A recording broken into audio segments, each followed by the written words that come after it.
अभ्यासात लक्ष वाढतं, झोप येत नाही, स्मरणशक्ती वाढते अशा खोट्या गोष्टी सांगून कॉलेज विद्यार्थ्यांना ड्रग्सच्या जाळ्यात ओढलं जात आहे। नागपुरात LSD या धोकादायक अंमली पदार्थाचा विळखा वाढत असून पोलीस आता अलर्ट मोडवर आले आहेत। नागपूर शहरात सध्या LSD या धोकादायक अंमली पदार्थाचा प्रसार वेगाने वाढत असल्याची धक्कादायक माहिती समोर आली आहे। विशेष म्हणजे तस्करांनी आता महाविद्यालयीन विद्यार्थ्यांना लक्ष्य बनवल्याचं समोर येत आहे। विद्यार्थ्यांना फसवण्याकरिता अभ्यासात लक्ष वाढतं, स्मरणशक्ती सुधारते आणि रात्री झोप येत नाही अशा खोट्या गोष्टी सांगितल्या जात आहेत। या भूलथापांना अनेक तरुण बळी पडत असल्याचंही समोर आलं आहे। दरम्यान या प्रकरणाचं गांभीर्य लक्षात घेऊन नागपूर पोलिसांनी मानसोपचार तज्ज्ञांचं मत घेतलं आहे। तज्ज्ञांच्या मते LSD हे भास निर्माण करणारे अत्यंत धोकादायक ड्रग्स आहे। यामुळे मेंदूच्या पेशींना कायमस्वरूपी नुकसान होऊ शकतं। तसंच नैराश्य, भीती, मानसिक अस्थिरता आणि स्किझोफ्रेनियासारखे गंभीर मानसिक आजार होण्याचाही धोका आहे। याशिवाय हृदयाचे ठोके वाढणे, रक्तदाब वाढणे आणि शरीरावरील नियंत्रण सुटणे असे गंभीर परिणामही दिसू शकतात। पोलिसांनी पालक आणि विद्यार्थ्यांना सतर्क राहण्याचं आवाहन केलं आहे। कोणतीही संशयास्पद हालचाल दिसल्यास तात्काळ पोलिसांना माहिती देण्याचं आवाहन करण्यात आलं आहे।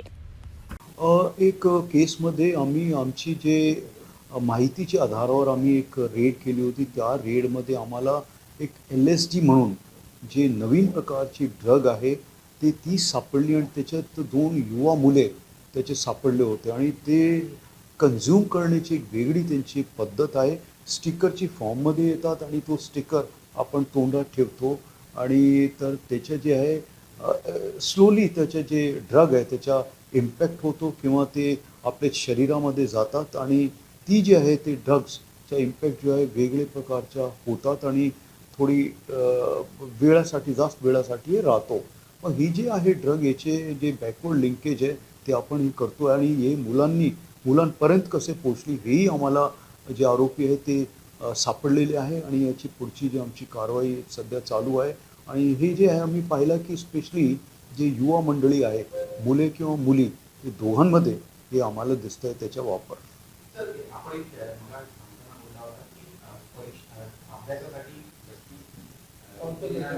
जी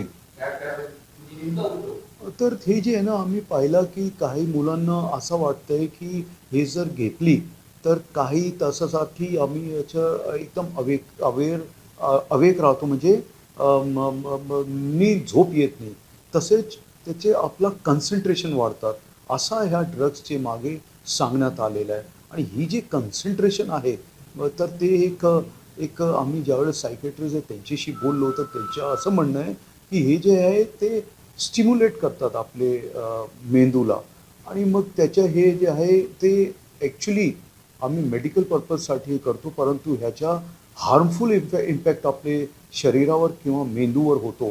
तर त्यांचं स्पष्ट म्हणणं आहे की त्याचा वापर झाला नाही पाहिजे किंवा युवा मंडळींनी त्याचा वापर केला नाही पाहिजे, कारण त्याच्या ब्रेन परमनंटली याच्यामुळे डॅमेज होतो किंवा त्याचा नेगेटिव्ह इम्पॅक्ट होतो।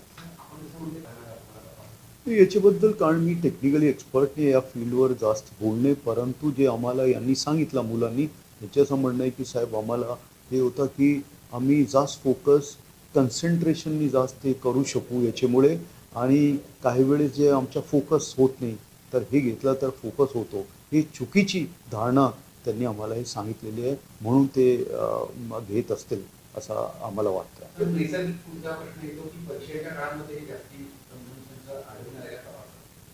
नाही सध्या तो नाही, कारण हे एक सेपरेट केस आमच्या समोर आलेलं आहे, परंतु असू शकतं आहे म्हणून आम्ही सगळ्यांना जे कॉलेजेस वगैरे आहे किंवा शाळा वगैरे आहे त्यांना सगळ्यांना आपल्या मार्फतीने किंवा इथं ज्यावेळेस आम्ही व्हिजिट करतो त्यांना सांगतो की ही जी ड्रग्स आहे याच्यावर लक्ष ठेवा तुम्ही, आणि मुलांचे बिहेवियरमध्ये काय फरक दिसतो आहे का ते तुम्ही बघा आणि त्याच्याबद्दल आम्हाला सांगा की मुले जे आहे जास्त उशिरापर्यंत किंवा एक त्यांचे वेगळा पद्धतीने ते वागणूक झालेले तर त्याच्याबद्दल आम्हाला सांगा।